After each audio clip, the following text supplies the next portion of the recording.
Salam sahabat traveling, kali ini kita akan berkunjung ke salah satu objek wisata pedesaan di Sajang Kecamatan Sembalun, yaitu Taman Wisata Bukit Pemedengan.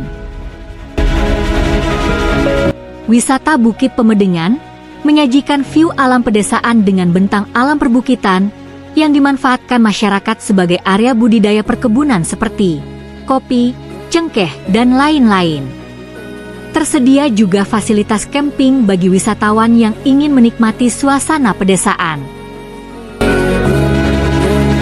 Berikut beberapa rekaman video aerial Bukit Pemedengan.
Sampai jumpa di perjalanan jelajah Lombok berikutnya.